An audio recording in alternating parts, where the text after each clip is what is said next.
খাইখিনিত আহিলোঁ আৰু এয়া ভেন্দি গছ এয়া একদম 2-4ডাল বাগৰি গৈছে ওখ হোৱাৰ কাৰণে বাগৰি গৈছে নেকি জানো আমি এতিয়া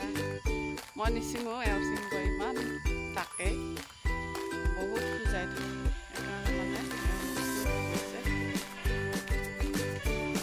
এতিয়াৰ পৰা ব্লগটো আৰম্ভ কৰিছোঁ আপোনালোকে চাব মোৰ আজিৰ ব্লগটো আজি মঙলবাৰ হয় আজি 23 জুলাই নহয়নে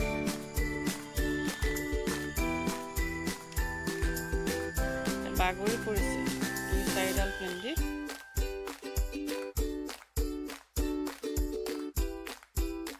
এটা কি দিছা জলকীয়া পুলিকেইটা দুটা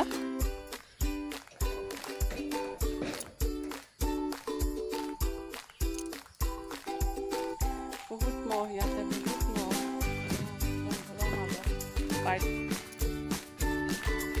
চাওক অলপমান মূলা গুটি কেইটামান লৈ আহিছিলোঁ তাতে অলপমান মূলা গুটি সিঁচি থৈ যাওঁ পূজাৰ সময়ত হ'ব লাগে হয়তো তাতকৈ আগতেও হ'ব পাৰে এইখিনি জেগা বেছি নহয় একডেং জেগা তাৰ পৰা আহিলোঁ নতুন ঘৰৰ পৰা আহি কাপোৰ কানি অলপমান চাহ তাহ খালোঁ ৰিলেক্স কৰোঁ চাহ তাহ খাই লোৱাৰ পাছত মানে পাকঘৰত সোমাইছোঁ সময়তে ৰাতিপুৱাৰ সময়তো বহুত দৌৰা দৌৰি জানক আগতে খুৱাই পঠাইছোঁ একেলগে লৈও গৈছোঁ তাৰপিছতে এইবাৰ এইখিনি জানৰ ভাতকেইটা অকলে বনাই দিছোঁ তাইক ৰুটি ভাজি দিছোঁ আৰু আলু ভাজি তাৰ পাত কেইটামান পটাৰ গুটি পিচি থৈ দিয়া গৈছে তাৰে কেইটামান আজিয়ে আনিছোঁ 10-12টামান পটাৰ আগ আৰু এনেকুৱাকৈ ধুই উঠাৰ পাছত কাঠি দি লৈছোঁ খাৰেদি দি খাব পাৰি এতিয়া মই বনাইছোঁ ঘৰৰ ভেন্দি চাওকচোন বাৰু ভেন্দিখিনি ভাজিলোঁ আৰু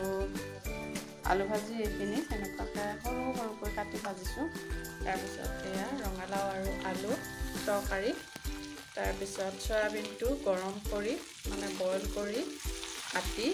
এইখিনি ইয়াতে ৰঙালাওখিনি দি দিছোঁ আৰু ইয়াতে আজি দালি চালি আকৌ নবনাওঁ আৰু এটা কাম বাকী আছে মানে কেইটামান বুট আছিল বুটকেইটা ঘুগনি বনাব দিছিলে এওঁ সেইটো আৰু এতিয়া নহয় ভাত পানী খাই বৈ উঠাৰ পিছত ভাটিবেলা সময়ত আৰু এয়া টেঙা অলপ ইয়াতে মানে নিমখ হালধি আৰু অলপ ইয়াতে পানী দিয়ে ইয়াতে অলপমান পানী উঠাৰ পাছত বাতি হয় আমাৰ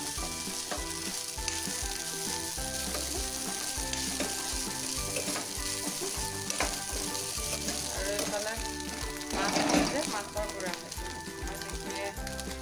বনাই আছে তাতে নৰসিংহৰ পাত দিছোঁ আৰু এয়া হৈ আছে ইয়াতে মই বনাম পটাৰ পাতকেইটা পটাৰ পাতত তেল চেলৰ কোনো প্ৰয়োজন নাই ইয়াতে খাৰ পানী দিব লাগিব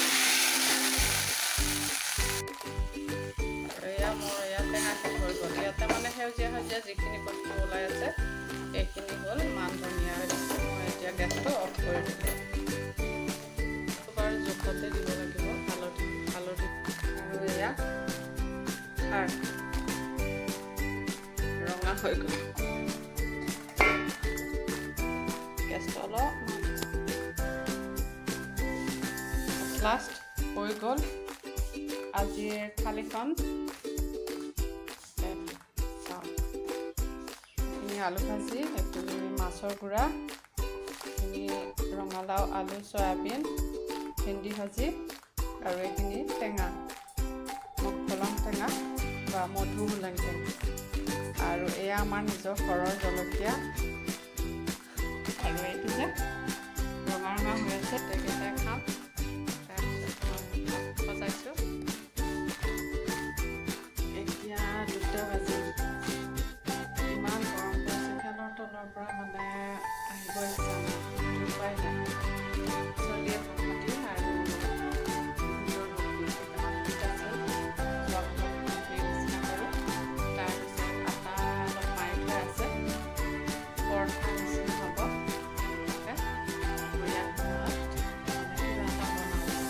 বতৰটো